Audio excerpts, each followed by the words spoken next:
Hey everyone, welcome back to our channel. We are Howard and April with Why Don't We Go? And in this video, we're going to show you our experience at the Club LIM Lounge in Lima, Peru.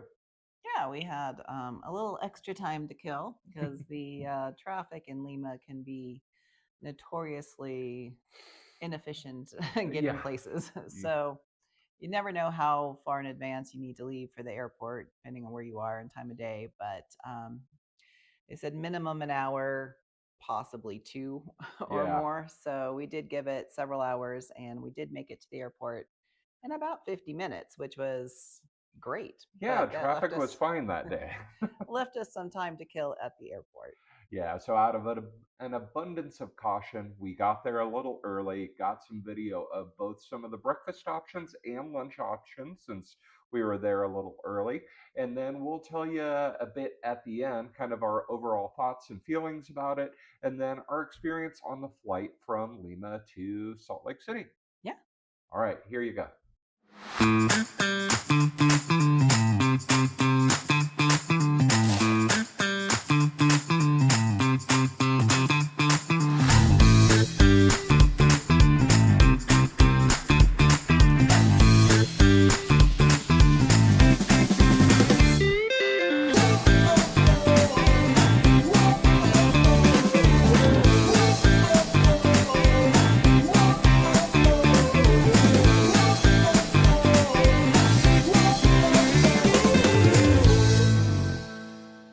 After clearing security here at Lima's Jorge Chávez International Airport, we made our way over to the Club LIM Lounge to relax before our flight.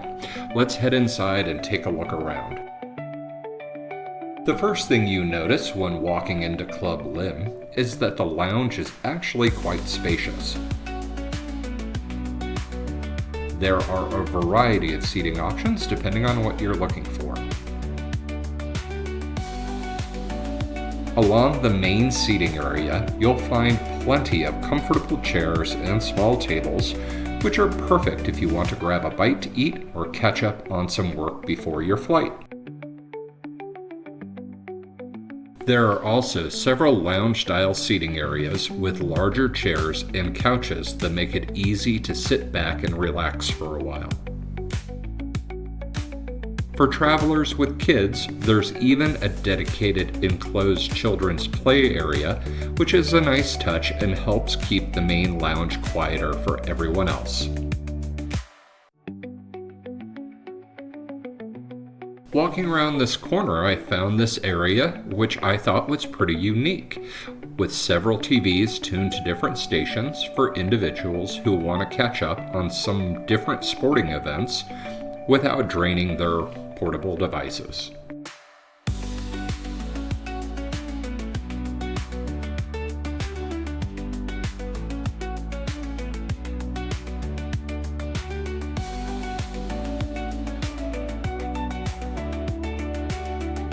If you're looking for something a little more peaceful, the lounge also has a relaxation area with reclining lounge chairs.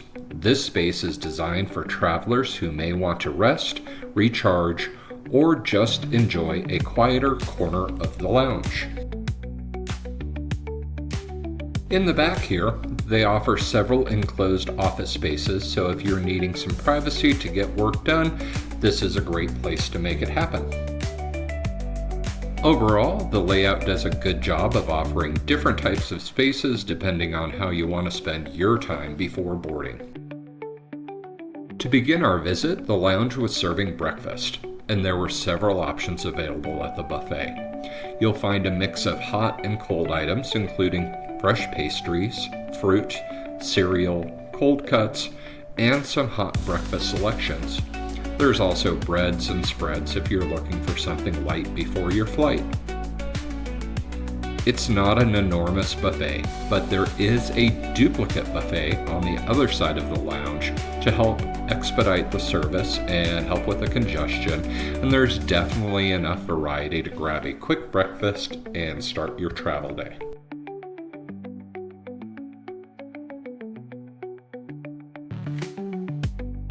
At the end of the buffet, you'll find the beverage dispensers, which offer fruit juice, soft drinks, and coffee options. The lounge also features a full bar area with a menu of drinks available throughout the day. You'll find a selection of wines, beers, cocktails, and spirits. If you're in the mood to start your vacation a little early or just unwind before a long flight, the bar is a great place to sit for a while. Here's a look at the menu options in the bar while we were there.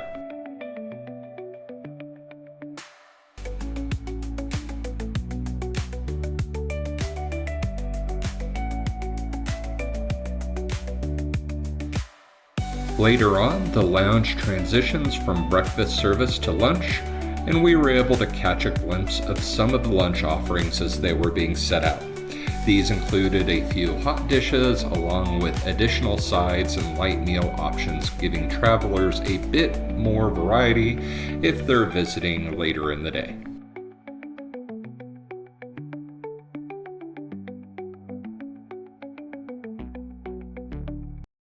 Okay, so that was Club LIM at the lounge there. We went there as we were not flying first class. We were flying the premium select product, but we had the priority pass, and this lounge happened to be a part of our priority pass. Yeah, so we really enjoyed the experience at the lounge. We were going to tell you a little bit about our flight. We did end up taking a Delta flight. Yep. And so they have their lay flat, business, first class, whatever you want to call it.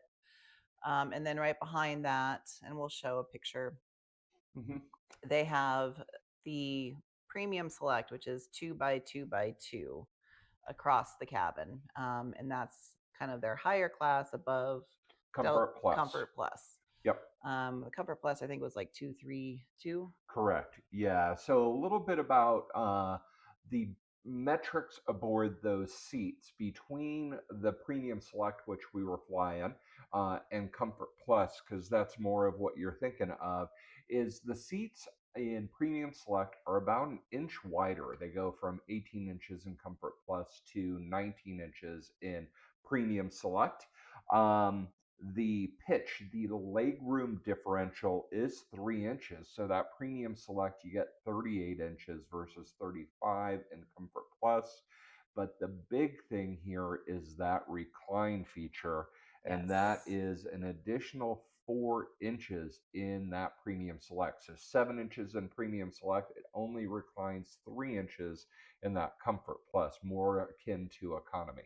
Yeah, and I believe there was a leg rest too that popped out. Mine wasn't really working on mine.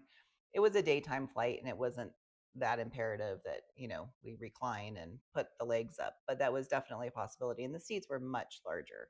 So I Yes. did enjoy that part of if I'm paying more money, getting a little bit more service. We can just say we don't have a lot of video. We don't have any video from the inside of the plane because it was really dark. So that's why we're talking about it and not really getting to show you as we're sitting in the seats how much room there was. So we apologize for that, but just wanted to kind of finish up on how the service was. And we were hoping that the service would be kind of that step up again because you're right behind that, first class and you're paying more than Comfort Plus. Yeah, so our expectations were a little high. We mentioned that we didn't need the full lay flat. We thought this was a good median thing, and it started out. We wanted a cocktail. I mean, we were delayed in service, so it was 2 hours into the flight by the time we're looking for our cocktail. Yeah, there was a bit of turbulence, and the pilots asked the attendants to delay service, which, being up towards the front, you noticed Well, yes, they did delay our service, but the first class or whatever you want to call it, business, business. they continued to serve business class and they got hot meals. So they started meal service, I don't know, 45 minutes into service after bringing around some beverages. And of course, the business class got their meals nice and hot, and ours were delayed over an hour. And so your chicken was inedible at that It point. was I had a really tough You time couldn't even chew cutting it. through it, and yeah, it was almost like shoe leather. Yeah, it Yeah. wasn't I fantastic. had more of a pasta ravioli, which held up better, but yeah, it was a little disappointing. I understand the safety comes first. It's just did consider continue to serve business. Yeah, and it's not like Premium Select is a large group. I think there's No, only there was 18 seats.